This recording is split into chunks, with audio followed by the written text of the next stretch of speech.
Hey everyone, welcome back to the channel. My name's Nick. Thank you to my patron Raina for reaching out and telling me I should go watch Randy buys a bookshelf off Gumtree. And so Gumtree, I guess, is a version of Craigslist, but in Australia. I don't really know who Randy is, but I'm here for it. I'm here for it. Like I said, I've got a lot of family in Australia, so I'm actually surprised I haven't seen this character, but yeah, we'll have a good time with it. Thank you again, Reina. Just a quick reminder to subscribe to my channel if you haven't done so. Leave me a like and a comment. It really helps me a ton. And if you feel like further supporting me and content like this, I'll leave a link to my Patreon in the description below. Let's get right into it. Should be good. Okay, fuck. Okay, here we go. Okay. Walking to Sky, Chapter 1. I bought a bookshelf on Gumtree recently. It was an amazing experience. I'll quickly tell you about it and then I'll read the book. But I found it strange because it made me start to think about the way like our methods of communication have sort of changed over the years. You know, in the old days, if you wanted a bookshelf, you'd just go see Gareth the bookshelf guy because he was the dude in your tribe that made the bookshelves. He had a little bookshelf cave. He was reputable. Now any mad bastard can sell their shit on Gumtree. You know what I mean? As a species, we're sort of able to cope with knowing and gossiping about around like 100 or 150 people. That's like the limit of our tribe. Any more than that, it starts to get confusing, which is why we created abstract constructs like territories and deities to unite larger groups of people under an imaginary common factor. And it works a treat because we only really gather en masse on special occasions. But I think like social media and it's fucking all that up, you know? I don't think we're able to deal with the thousands of people we're connected to on a daily basis, and as a result, we neglect our immediate 150, you know? That's why I never get invited to parties anymore. It's not because I ramble on about veganism and fisting old ladies. It's because I'm not on Facebook and everybody just assumes you are. I am so behind on the births, deaths and marriages of my friends that I feel like the time traveler's wife every time I go to a party. I'm like, this is Tim, he's our son, he's 6 now. Fucking didn't even know you were pregnant. Straight up. I mean, he's got such a good point. I like the format of this. I don't really use Facebook much anymore, but I used to have a system for deleting people, and like people's birthdays pop up, and if you're not willing to wish them a happy birthday, delete their ass on their birthday. That's the best way to do it. Like that's my little test. Like if I'm not even willing to wish you a happy birthday, then get the hell out of my life, basically. But yeah, he's got a point. I mean, social media, like everybody expects you to be there. Most of these social media companies, such as Facebook, even if you haven't signed up, are still collecting data on you. They have ghost profiles for you. You can look into it. But yeah, there's no escaping it, and it's really unfortunate. Anyway, and you know smartphones aren't that great. You know that, right? They're not. They're not that great. You don't need the internet in your pocket. You work at Coles, okay? You're not working for the president. You don't need it. You don't need that much information. And also, what was the point of developing opposable thumbs for you to take a photo of your head, post it on the internet, and then just stand by for validation? Yep. No one gives a fuck about your head. They'll only validate it in order to gain permission to post a photo of their own head on the internet and stand by for validation. Straight The up. people who give a fuck about your head will at some point see it in real life. Fuck your head and the neck it rode in on. Your vanity is sucking up my bandwidth. Anyway, this is what's going through my head as I'm on Gumtree looking for a bookshelf, because you know when you put something in the search in Booktree, what the fuck? When you put something in the search on Gumtree, I'm having a stroke up here. Yeah, when you put something in the search, right, and like there's always a couple of things that come up in the list that are like the polar opposite of what you search for. I'm like, get out of my head, Gumtree algorithms, conspiracy. No, but seriously, you type as like bookshelf. It's to the point where you like say something to someone, you're talking about like pet food, and then I swear to you, later tonight I will be getting Petco ads. I don't even have a pet. I do actually have family pets, but not where I currently live. Back home I do. Dogs and cats rule. But it's creepy, man. It's like we live in an age where you can't even converse without, Alexa or your phone listening to you and delivering you very targeted ads. I mean, they know you better than yourself. It's very creepy. It's like bookshelf, bookshelf, bookshelf, gramophone. Bookshelf, bookshelf, bookshelf, combine harvester. What the fuck? It's actually a pretty good price. Anyway, on this particular day, I found 2 bookshelves that worked for me in terms of cost and, more importantly, geographical convenience, because I'd be fucked if I'm driving to Broadmeadows to pick up a bookshelf, right? So I type in bookshelf and I see the 2 things and I'm like, okay, one seller is Kathy, the other is Morgan. I send them both the same text message. Hello, I saw your bookshelf on Gumtree. Is it still available? Kathy texts back straight away saying, sorry, it went this morning. That's cool, Kathy. I'm sorry I gave you an annoying voice in the retelling of this story. Morgan's response came through a couple of minutes later and simply read, it was my wife's bookshelf. How do you respond to that? Aside from the fact that it doesn't answer my fucking question, his use of past tense in that sentence unnerved me slightly. I'm like, oh, I should probably just find another bookshelf. And then I noticed he lived in the suburb next to me, so I replied, is it still available? He responded with the letter Y. Just a Y? Is he asking me why I want to know if it's still available? Or is it a Y for yes, and he's so in the throes of grief that he can't manage? I just noticed his necks, like his jugulars are like so well done. They're so defined. Puppetry is like very skillful, actually. And the fact that this ventriloquist is not a ventriloquist, a puppeteer, I guess, is making this rather simple face, Randy, actually really, really comically emotive. It's fascinating. It's so good. The E and the S. I assume it's a Y for yes, so I respond, cool, I'll take it. When's a good time to come and pick it up? No reply for 15 minutes. I'm like, oh, he's forgotten about me. Fuck it, I'll find another bookshelf. And then when his reply actually does come through, I realise he spent those 15 minutes crafting his response because it's a fucking thesis. He must have felt so bad about only using a single consonant in his previous text that he just massively overcompensated with this one. Also, for some reason, felt that the use of punctuation entirely unnecessary.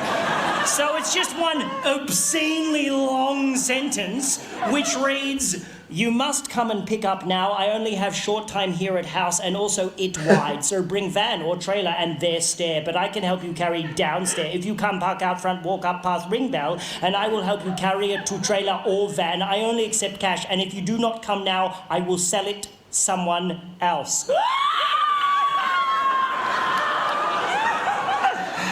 Sounds like something David Foster Wallace would write. Again,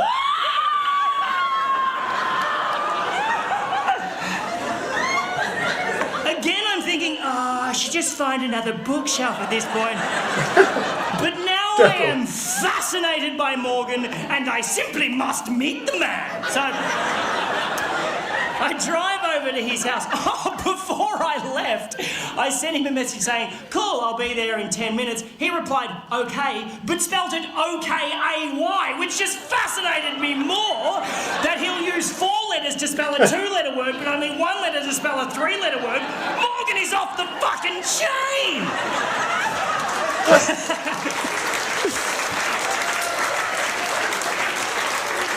Oh, God. And as I'm driving over to his house, I'm trying to picture what he's going to be like, you know. His pidgin English might suggest ethnicity of some sort, but I don't want to racially profile him. Maybe he's an old man who recently lost his wife and is not that very good at texting. Or maybe, and I'm really hoping this is the case, Morgan is just batshit crazy. So I get to his house and I go up to I park out front, walk up past ring bell, and I brace myself for the door to be opened by like an old man in a smoking jacket, wearing fishnet stockings and suspenders, just puffing on an opium pipe, while a butler just creepily polishes a goldfish in the background. And then a tiny pug dog wearing a fez hat just trots up the hallway, sits on the mat, looks up at me and says, "Welcome to our lovely room." And then the door opens and I am thoroughly disappointed.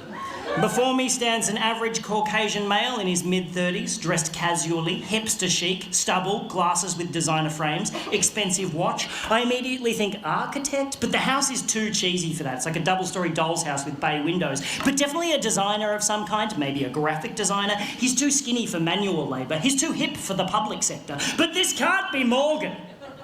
Because Morgan's text messages would suggest that he's not that technically savvy.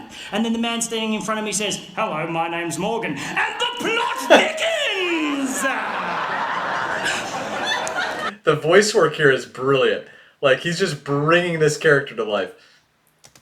He invites me in, shakes my hand, closes the door, and 20 minutes later, I will be witnessing Morgan perform some of the most aggressive acts of violence I've ever seen in my life.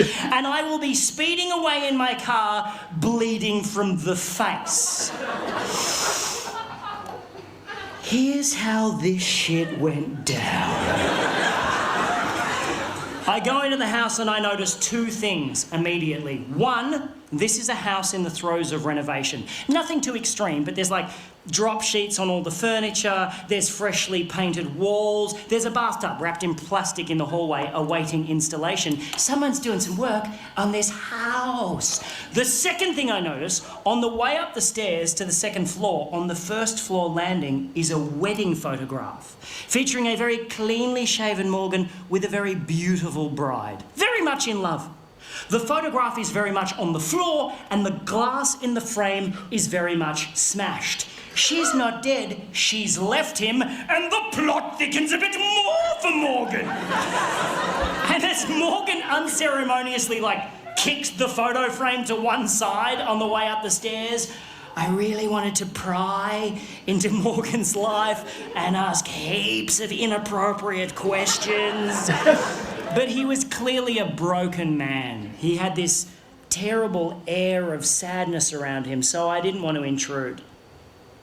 Luckily for me, though, I didn't have he's going to intrude. to, because Morgan immediately began oversharing and told me the whole fucking story. Thank you, Morgan! I shall hang off your every word and then retell your tale to 200 strangers and record it for a fucking DVD.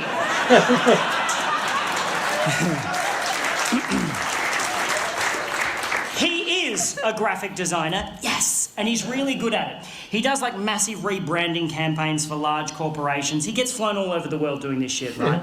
About 4 years ago, a woman hired Morgan to rebrand her florist business, and he did such a great job, she married him. And he thought everything was just fine, until about 3 months ago. Morgan had to do a presentation in Sydney, right? But he was on his way home from overseas and he got stuck in Dubai due to a flight cancellation. So rather than cancel the meeting, Morgan suggested to these businessmen in Sydney that they do a Skype chat because he's so technologically savvy despite his fucking baffling text message style. So Morgan checks into a hotel, cracks open his laptop and starts Skyping with this room full of businessmen in Sydney who are all watching Morgan on a massive screen on their boardroom wall, right? And everything's going great. Morgan is totally nailing it until about halfway through, he realises that a file he wants to show these dudes is on the desktop of his home computer back in his home office in Melbourne. Oh, shit. And he decides to live share the desktop of his home computer on the Skype chat. He knows how to do that. He can control his computer remotely from anywhere in the world. It's not particularly new technology, but Morgan makes it sound so impressive. So this room full of businessmen are all watching keenly Margaret, bring in some biscuits. There's some newfangled shit going on in here. As Morgan clicks a few buttons and brings up the desktop of his home computer on the Skype chat. Now, what Morgan doesn't realise is that his wife has been using the photo booth app on that particular computer to take pictures of herself, to take naked pictures of herself, to take naked pictures of herself doing some pretty fucked up shit. It's embarrassing, to say the least. Just as Margaret came back in with the biscuits, I've got you the... Now, those of you who are familiar with the Photo Booth app will know that how it works is it accesses the built-in camera in your computer and with a click of a button, takes a photo of you when you're standing in front of the screen. And if you know that, you'll also know that if you leave that application open, the camera also stays open, witnessing whatever may be happening in front of the computer in real time, such as your wife in your home office fucking your best mate.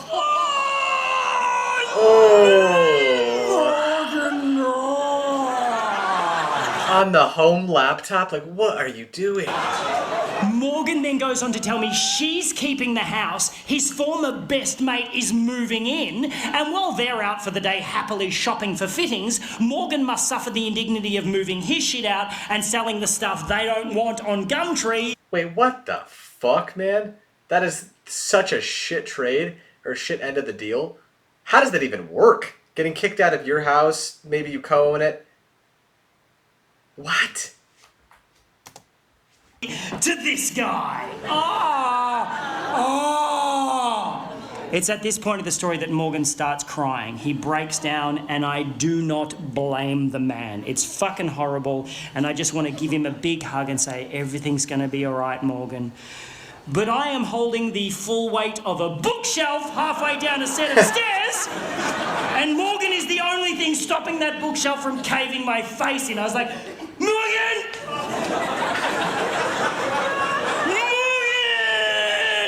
And Morgan managed to pull himself together for about 8 seconds and then just went bah and let the bookshelf go. I fell backwards. It literally rolled over me and took out the light hanging above the staircase. I'm now lying on my back getting showered in broken glass as the bookshelf turned end over end. It just went thonk right through a freshly painted wall at the bottom of the stairs. I'm like,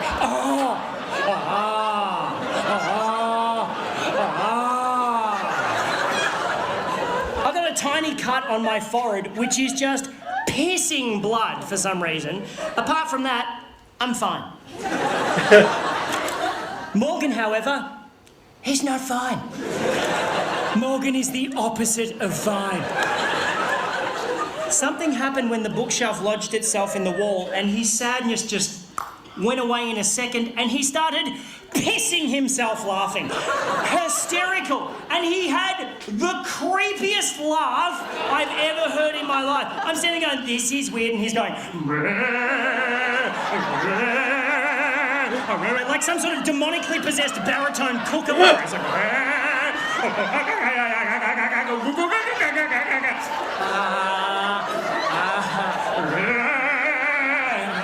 can I still have the bookshelf? He's like, yeah. We extracted from the wall. The bookshelf, incidentally, showing no sign of having just rolled down a staircase and smashed through a wall. We carried it out to my car. We had to stop about 6 times because Morgan was like, hang on a minute. We got it to my car, put it on the trailer, and Morgan was in such a great mood, he let me have the bookshelf for free. Oh! Hey, Morgan!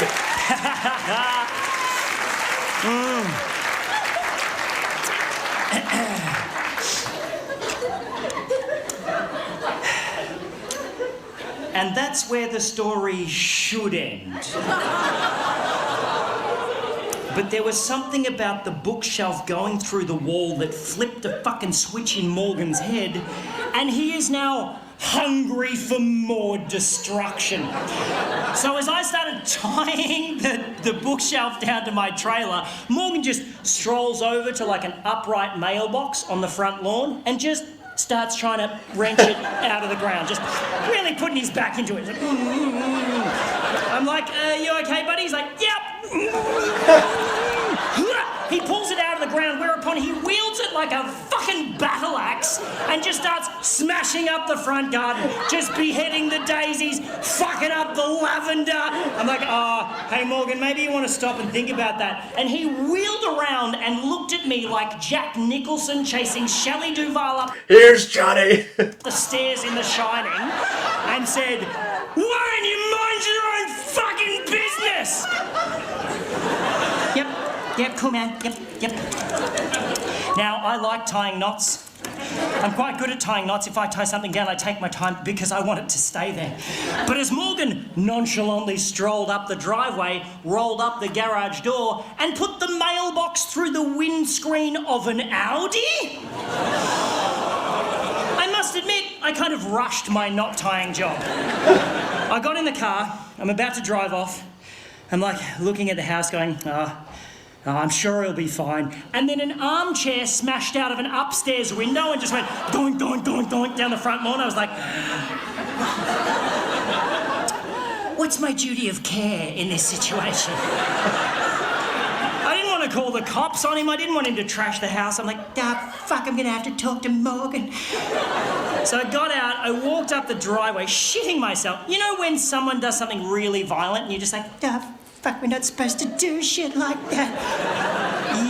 Just yucky feeling in my tum-tum. And I'm standing there in the garage, and there's like an adjoining door in the garage that leads into the house. I can see in through that. I'd be like, nope. Get the fuck out of there. Through the door into the house, up the staircase. It's like a wooden staircase, and I'm standing in the garage just going, Morgan! Like I was calling a cat for its dinner. Like, Morgan! Moggy! And then I notice a small trickle of water start to come from the top step. And then a little bit more water, and then quite a lot of water. Just pissing down the stairs like a shitty water feature. I'm like, that can't be right. And then Morgan appeared on the top step holding a hammer like this. Bah! I was like, whoa! He's like, bah! Starts running at me, wielding the hammer, going, bah! I'm like, oh no, man, I just wanted to buy a bookshelf. He's like, run straight past me. I'm like, where are you going? He's like, bah!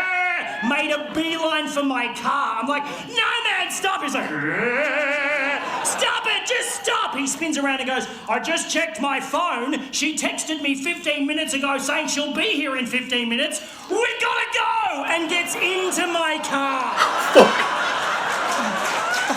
Jesus, fuck me. I run down the lawn, get in the driver's seat. I'm like, what was with the water? He goes, I put plugs in all of the sinks and turned all the taps on. I'm like, that's fucked. He's like, just drive. I was like, nah. I took off so quick, rounded the corner at the end of his street, and the bookshelf just went, boosh, and exploded against the guardrail. Just exploded in a shower of badly tied knots and broken dreams. So me and Morgan just fucking left it there.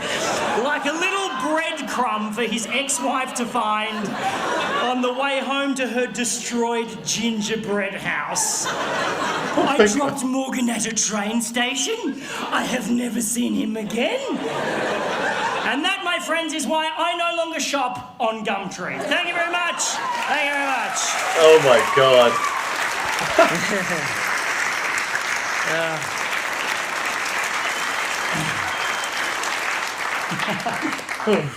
Fuck. You know my favourite bit of that story? I just made it up. Yeah, it's not true. There is no Morgan. It's very unsatisfying, isn't it? But I saw him in my head. I saw Morgan in my head.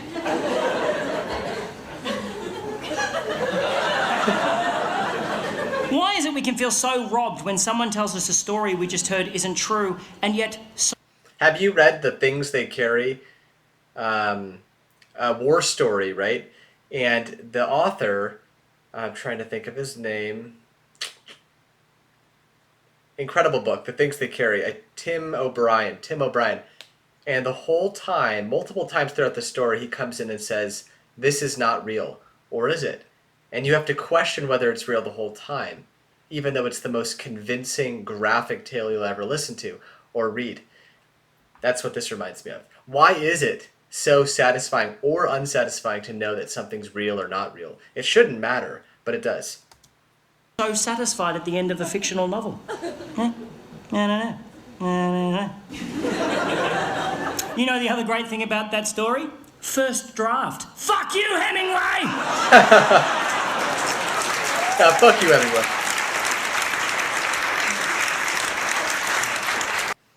Oh my god, man.